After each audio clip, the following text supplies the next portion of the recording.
ಮನುಷ್ಯನಿಗೆ ನಗುವುದರಲ್ಲಿ ಶಾಸ್ತ್ರೀಯತ್ವ ಇಲ್ಲದೆ ಇದ್ರೂ ಕನಿಷ್ಠ ಪಕ್ಷ ಅಳುವುದರಲ್ಲಿ ಆದರೂ ಶಾಸ್ತ್ರೀಯತ್ವ ಇರಬೇಕು.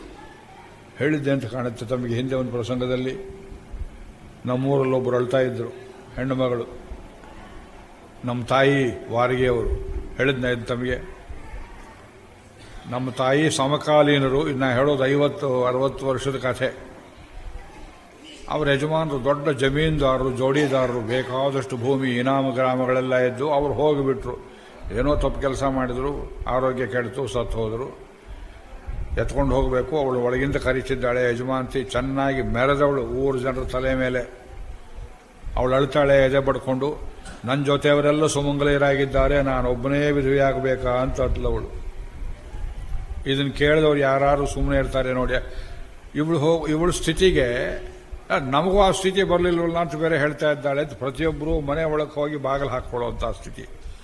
ನಾನು ಅನೇಕ ಕಡೆ ಉಪನ್ಯಾಸದಲ್ಲಿ ಉದಾಹರಣೆ ಯಾಕೆ ಕೊಡ್ತೇನೆ ಅಂದರೆ, ಅವಳಿಗೆ ಹೀಗಂದ್ರೆ ತನಗೆ ಜನ ತೋರಿಸುವ ಕರುಣೆಯೂ ತಪ್ಪಿ ಹೋಗ್ತದೆ ಅನ್ನೋ ತಿಳುವಳಿಕೆ ಇಲ್ಲ. ಅಳುವುದನ್ನು ಕಲಿಯಬೇಕು. ರುರುದುಹು ಸುಸ್ವರಂ ಗೋಪ್ಯ. ಭಾಗವತದಲ್ಲಿ ಕೃಷ್ಣ ಕಾಣಲಿಲ್ಲ ಅಂತ ಅವಳ ಹತ್ರ ಸುಸ್ವರಂ ಅಪಪಾಠ. ಅದು ಸಸ್ವರಂ ಅಲ್ಲ, ಸುಸ್ವರಂ. ಅದು ಕೇಳುವುದಕ್ಕೆ ತುಂಬ ಶ್ರಾವ್ಯವಾಗಿತ್ತು ಅಂತ ಗೋಪಿಗೀತೆಯನ್ನು ಲೋಕದಲ್ಲೆಲ್ಲ ತಲೆ ಮೇಲೆ ಇಟ್ಕೊಂಡು ಕೊಂಡಾಡ್ತೇವೆ. ಹಣ ಹೋಯ್ತಲ್ಲ, ಕಾಸು ಹೋಯ್ತಲ್ಲ, ಸೇಡ್ಜಿಗಳು ಬಡ್ದಾಡ್ತಾರೆ, ಇದೆ ಹೋಯ್ತಲ್ಲ. ಅದು ಯಾರಿಗೆ ಬೇಕಾಗತ್ತೆ? ಅದು ಅಳುವುದರಲ್ಲಿ ಶಾಸ್ತ್ರೀಯ ಅರ್ಥ. ಮೊದಲು ಲೌಕಿಕವಾಗಿ ಅಳ್ತಾಳೆ, ಯಜಮಾನ್ರೇ ನನಗಿಂತ ಭೂಮಿ ನಿಮಗೆ ಪ್ರಿಯವಾಯಿತೆ, ನನ್ನ ಬಿಟ್ಟು ಭೂಮಿ ತಪ್ಕೊಂಡು ಮಲಗಿದ್ದೀರಲ್ಲ, ಅತೀವ ಖಲು ತೇ ಕಾಂತ ವಸುಧಾಧಿಪ ಗತಾಸುರಪಿಯಾಂ ಗಾತ್ರೈ ಮಾಂ ವಿಹಾಯ ನಿಷೇವಸೇ. ರಾಮನನ್ನು ಕೇಳ್ತಾಳೆ, ಅಸ್ಥಾನೇ ವಾಲಿನಂ ಹತ್ವಾ ಯುಧ್ಯಮಾನಂ ಪರೇಣ ಚ ನ ಸಂತಪ್ಯತಿ ಕಾಕುಸ್ತಃ ಕೃತ್ವ ಕರ್ಮಸು ಗರ್ಹಿತಂ. ಇದನ್ನು ಪರೋಕ್ಷದಲ್ಲಿ ಹೇಳಿದಳು. ಏನೋ ಅಣ್ಣ ತಮ್ಮ ಜಗಳ ಆಡ್ತಿದ್ರು, ರಾಮ ಬಂದು ಎಲ್ಲಿಂದಲೋ ಬಾಣ ಬಿಟ್ಟುಬಿಟ್ಟ. ನಾನು ಮಾಡಿದ ತಪ್ಪಾಯಿತು ಅಂತ ಅವನಿಗೆ ಸಂತಾಪ ಆಗ್ತಾ ಇಲ್ಲ. ಯಜಮಾನ್ರೇ, ಅವನು ನಗ್ತಾ ನಿಂತಿದ್ದಾನೆ, ನೀವು ಮಣ್ಣಲ್ಲಿ ಬಿದ್ದಿದ್ದೀರಲ್ಲ. ಹನುಮಂತ ಬಂದ.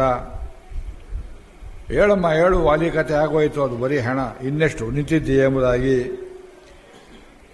ನೀನು ನಿನಗಾಗಿ ಅಳಬೇಕು, ವಾಲಿಗತ್ತು ಪ್ರಯೋಜನವಿಲ್ಲ.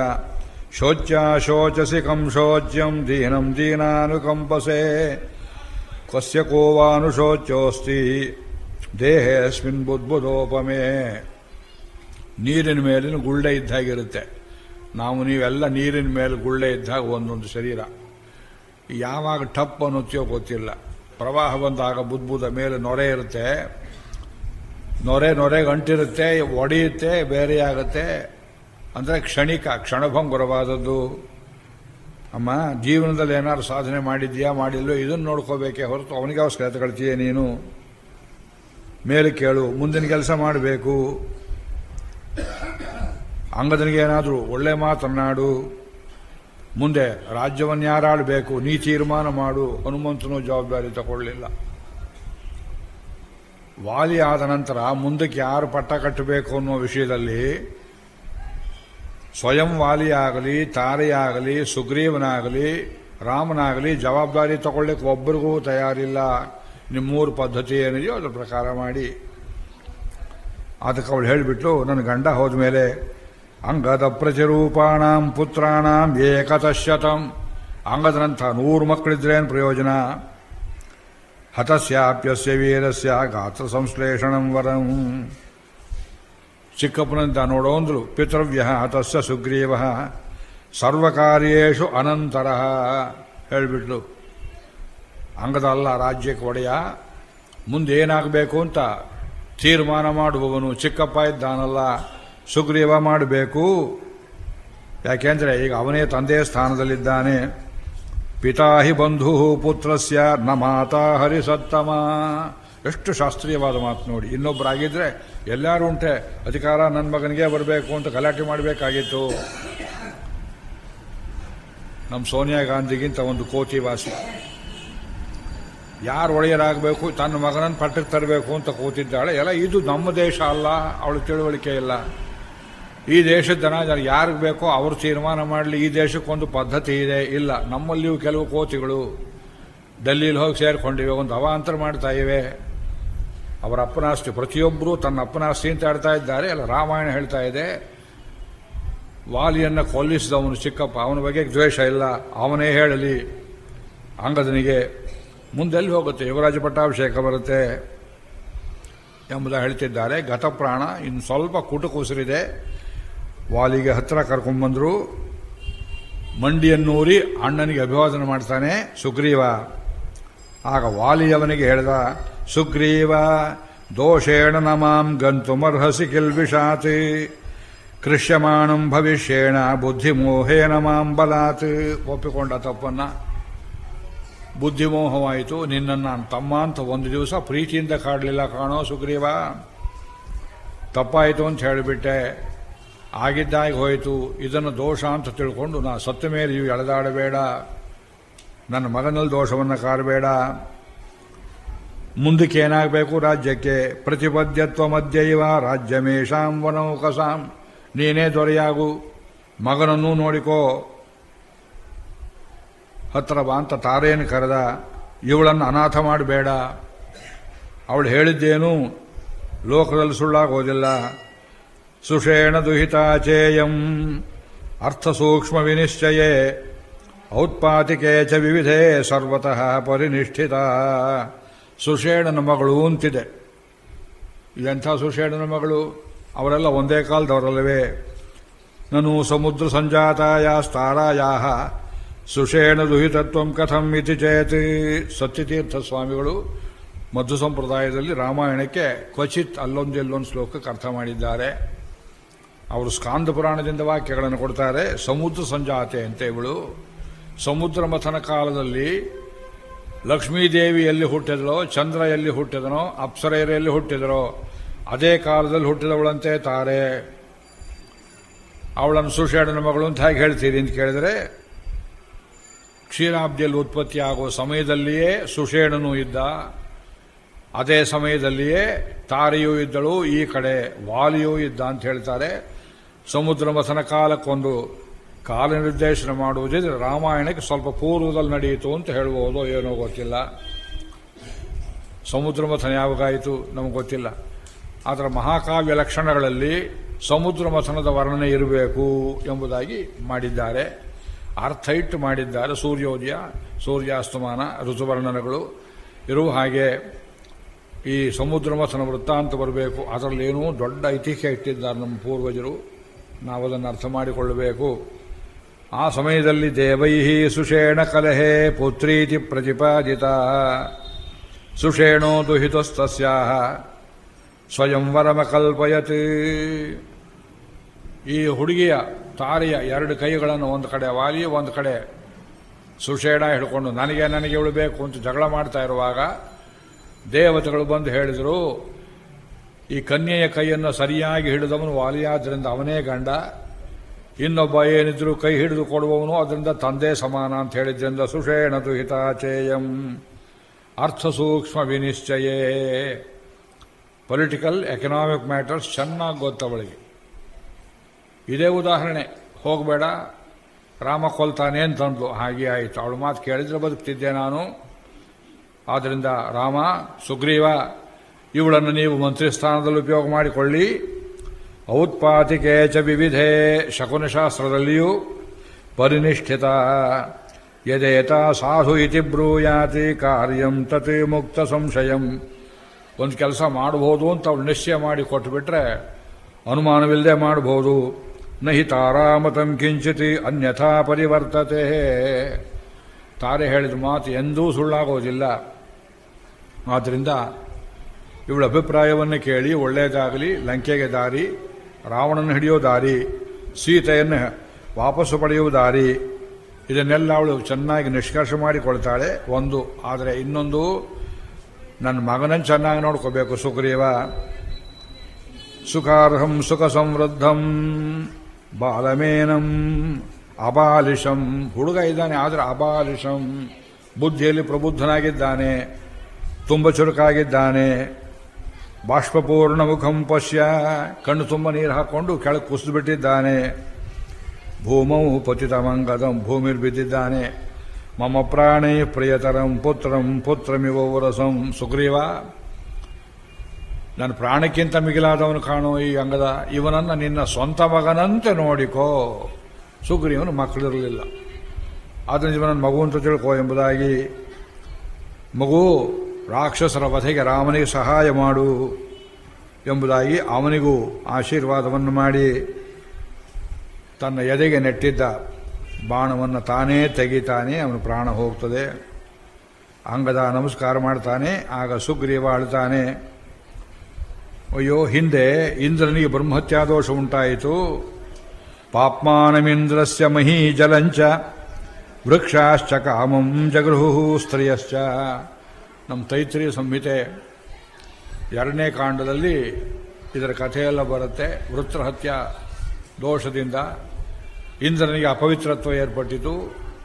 ಅವನನ್ನು ಶುದ್ಧ ಮಾಡುವುದಕ್ಕೆ ಇಂದ್ರ ಏನು ಮಾಡಿದ ಅಂದರೆ, ತನ್ನ ಪಾಪವನ್ನು ತೆಗೆದುಕೊಳ್ಳಿ ಅಂತ ಸ್ತ್ರೀಯರಿಗೆ ಒಂದು ಭಾಗವನ್ನು, ಭೂಮಿಗೆ ಕೆಲವು ಭಾಗವನ್ನು, ಗಿಡ ಮರಗಳಿಗೆ ಕೆಲವು ಭಾಗವನ್ನು, ಮಹಿ ಜಲಕ್ಕೆ ಒಂದು ಭಾಗವನ್ನು ಪಟ್ಟ. ತುಂಬ ಅರ್ಥವಿರುವ ಕಥೆ. ಅದರಿಂದಲೇ ಸ್ತ್ರೀಯರು ತಿಂಗಳಲ್ಲಿ ರಜಸ್ವರರಾಗುವಾಗ 3 ದಿವಸ ಆ ವೃತ್ರದೋಷ ಇರುತ್ತೆ ಅಂತ ಹೊರಗಿರಬೇಕು. ಮರದಲ್ಲಿ ಏನಾದರೂ ಒಂದು ಕೊಂಬೆಯನ್ನು, ಕಾಂಡವನ್ನು ಕತ್ತರಿಸಿದರೆ ಅದರಲ್ಲಿ ರಸ ಏನು ಒಸರಿ ಬರ್ತದೆಯೋ ಅದು ಅಪವಿತ್ರ, ಅದನ್ನು ಮುಟ್ಟಬಾರದು. ಭೂಮಿಯಲ್ಲಿ ಬಂಜರು ಯಾವ ಜಾಗ ಇರುತ್ತೆಯೋ ಅದನ್ನು ಮುಟ್ಟಬಾರದು. ನೀರಿನಲ್ಲಿ ಬುದ್ಬುದವನ್ನು ಮುಟ್ಟಬಾರದು, ಅಶುದ್ಧ ಎಂಬುದಾಗಿ ಒಂದು ಕ್ರಮದಲ್ಲಿಟ್ಟಿದ್ದಾರೆ. ಇದನ್ನು ವೈಜ್ಞಾನಿಕವಾಗಿ ಸಂಶೋಧನೆ ಮಾಡಿ ನೋಡಬಹುದು. ಅದೆಲ್ಲ ಹೆಚ್ಚು ಹೇಳೋದಕ್ಕೆ ಬೇಡ ಇಲ್ಲಿ. ಅಂದರೆ ವೈದಿಕ ತತ್ವಗಳು ಪುಷ್ಕಳವಾಗಿವೆ ರಾಮಾಯಣದಲ್ಲಿ ತೋರಿಸೋದಕ್ಕೆ. ಅವನೇನೋ ಇಂದ್ರ, ಅವನು ಮಾಡಿದ ತಪ್ಪನ್ನು ಆ 4 ವ್ಯಕ್ತಿಗಳು ಭಾಗ ತೆಗೆದುಕೊಂಡವು. ಈ ಕೋತಿ ಮಾಡಿದ ಪಾಪವನ್ನು ಯಾರು ತಗೊಳ್ತಾರೆ? ಅಣ್ಣನನ್ನು ಕೊಲಿಸಿಬಿಟ್ನಲ್ಲ. ಸುತಸ್ಸು ಲಭ್ಯ ಸುಜನಸ್ಸು ವಶ್ಯ. ಛಂದಸ್ಸು ಬೇರೆ ಮಾಡ್ತಾರೆ ವಾಲ್ಮೀಕಿ. ಆ ಶ್ಲೋಕದ ಲಾಲಿತ್ಯವನ್ನು ನೋಡಿ.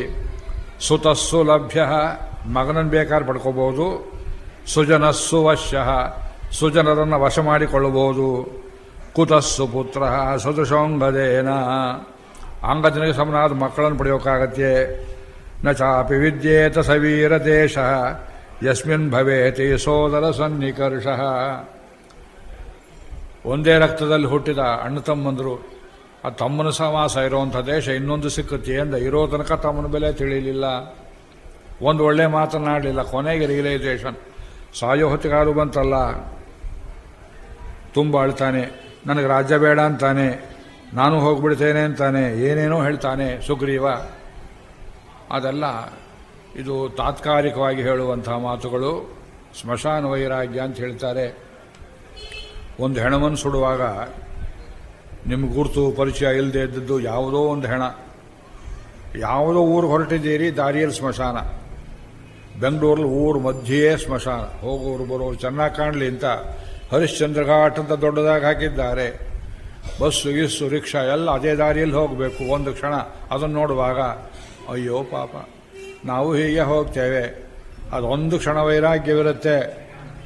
ಅಲ್ಲಿ ಹೋಗಿ ಇಳಿದು ಕೂಡಲೇ ರಿಕ್ಷಾದವನ ಜೊತೆಯಲ್ಲಿ ಜಗಳ, ಮೀಟರ್ ಸರಿಯಾಗಿ ಹಾಕಲಿಲ್ಲ ಅಂತ. ಇದು ಎಷ್ಟು ವಿಚಿತ್ರ ಅವಳು ಮನುಷ್ಯ ಸ್ವಭಾವ. ರಿಕ್ಷಾದವನ ಜೊತೆ ಜಗಳ ಮಾಡ್ತಾರೆ ಕೆಲವರು. ಕೋಟ್ಯಾಧೀಶ್ವರರು ಕಾರ್ ಅವತ್ತು ಸಿಕ್ಕಲಿಲ್ಲ, ರಿಕ್ಷಾದಲ್ಲಿ ಹೋಗ್ತಾರೆ, 5 ಪೈಸಾ ಜಗಳ ಮಾಡ್ತಾರೆ. ಸತ್ತು ಮೇಲೆ ವ್ಯವಹಾರವನ್ನು ಇನ್ನಷ್ಟು ಕೆಡಿಸ್ತಾರೆ, ಸಾಯುವಾಗ ಇರುವಾಗ ಸರಿ. ಆದ್ದರಿಂದ ಸುಗ್ರೀವ ಹೇಳಿದ ಮಾತುಗಳಿಗೆ ಅರ್ಥ ಇಲ್ಲ. ಆ ಹೊತ್ತು ಹಲಬೇಕಾಯಿತು, ಹಲವಿದ್ನೇ ಹೊರತು ರಾಜ್ಯ ಬೇಕು ಅಂತಲೇ ಅವನಿಗೆ ಉದ್ದೇಶವಿತ್ತು. ಆ ಅಣ್ಣನನ್ನು ಸಂಹಾರ ಮಾಡುವಂತೆ ನಿಶ್ಚಯ ಬುದ್ಧಿಯಿಂದ ಹೇಳಿದ್ರಿಂದಲೇ ಅದು ನಡೆಯಿತು, ಲೋಕಕ್ಕೆ ಉಪಕಾರವಾಯಿತು. ಆಮೇಲೆ ಅವನನ್ನು ರಾಮಚಂದ್ರ ಸಮಾಧಾನ ಮಾಡಿದ. ಇತ್ಯೇವ ಮಾರ್ತಸ್ಯ ರಘುಪ್ರವೀರ ಶ್ರುತ್ವಾ ವಚೋ ವಾಲ್ಯನುಜಸ್ಯ ತಸ್ಯ ಸಂಜಾತ ಬಾಷ್ಪ. ರಾಮನ ಕಣ್ಣೀರು ಬಂತು. ಪರವೀರ ಹಂತ, ಆಗ್ತಾನೆ ಕೊಂದಿದ್ದಾನೆ ಶತ್ರುವನ್ನ. ರಾಮೋ ಮುಹೂರ್ತಂ ವಿಮನಾ ಬಭೂವ. ಅನ್ಯ ಮನಸ್ಕನಾದ. ಎಲ್ಲಿ ಹೋಯಿತು ಮನಸ್ಸು? ವಾಲಿ ಅತ್ಯಂತ ದುರ್ದೈವಿ, ಒಳ್ಳೆ ತಮ್ಮನನ್ನು ಪಡೆಯಲಿಲ್ಲ. ಆದರೆ ನನಗೆಂಥ ತಮ್ಮನನ್ನು ಕೊಟ್ಟ ಭಗವಂತ ಅಂತ ತಾನು ಭಗವಂತನಾಗಿ ಭರತನ ಗುಣವನ್ನು ನೆನೆದ. ಅದು ವಿಮನಾಬಭೂವ ಅಂದ್ರೆ ಭರತನ ನೆನೆಸಿದ. For A contrast. ನ ಸರ್ವೇ ಭ್ರಾತರಸ್ತಾತ ಭವಂತಿ ಭರತೋಪಮಾಹ. ಸುಗ್ರೀವನಿಗೆ ಮುಂದೆ ಹೇಳ್ತಾನೆ, ವಿಭೀಷಣ ಶರಣಾಗತಿ ಪ್ರಸಂಗದಲ್ಲಿ ರಾಮಚಂದ್ರ ಹೇಳುವ ಮಾತು ಒಂದೊಂದು ಆಣಿಮುತ್ತು. ಸುಗ್ರೀವ ಹೇಳ್ದ, ಇವನನ್ನು ಸೇರಿಸಬಾರದು ನಮ್ಮ ಸೈನ್ಯದೊಳಕ್ಕೆ. ವಿಭೀಷಣ ಎಂಥವನು ಮಾಯಾವಿ, ರಾಕ್ಷಸ. ಅವರು ಊರಿಗೆ ಬಾಗಿಲಿಗೆ ಬಂದಿದ್ದೇವೆ ಅಂತ ಇವತ್ತು ಶರಣಾಗತಿಗೆ ಬಂದಿದ್ದಾನಲ್ಲ, ಇವನು ನಿಜವಾಗಿ ನಮ್ಮ ಕಡೆ ಬರೋವನಾಗಿದ್ರೆ ಕಿಷ್ಕಿಂಧೆಯಲ್ಲಿದ್ದಾಗ ಯಾಕೆ ಬರಲಿಲ್ಲ? ಕಳ್ಳ. ಈಗ ಯಾಕೆ ಬಂದಿದ್ದಾನೆ? ಪ್ರಣಿಧಿ ರಾಕ್ಷಸೇಂದ್ರಸ್ಯ ತಮವೇಹಿ ವಿಭೀಷಣಂ. ಗೂಢಚಾರನಾಗಿ ಬಂದಿದ್ದಾರೆ. ರಾವಣನೇ ಕಳಿಸಿರಬೇಕು, ಕೊಂದು ಬಿಡಬೇಕು ಅವನನ್ನ. ಬರೋವನಾಗಿದ್ರೆ ಅವತ್ತೇ ಬರಬೇಕಾಗಿತ್ತು. ಅವನು ಬಂದಿದ್ದ ದೇಶ ಸರಿ ಇಲ್ಲ, ಕಾಲ ಸರಿ ಇಲ್ಲ.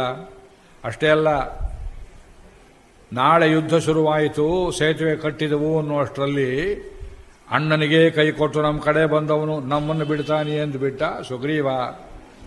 ಈಶದುಸ್ಮಯಮಾನಸ್ತು. ಲಕ್ಷ್ಮಣನ ಮುಖವನ್ನು ನೋಡಿದಂತೆ ರಾಮಚಂದ್ರ. ಅವರಿಬ್ಬರಿಗೆ ಅರ್ಥವಾಯಿತು, ಅಣ್ಣನನ್ನೇ ಕೊಲ್ಲಿಸಿದವು ನಮ್ಮನ್ನು ಬಿಡ್ತಾನೆ ಅಂತ ಹೇಳಿದ್ನಲ್ಲ ಇವನು ಮಾಡಿದ್ದೇನು?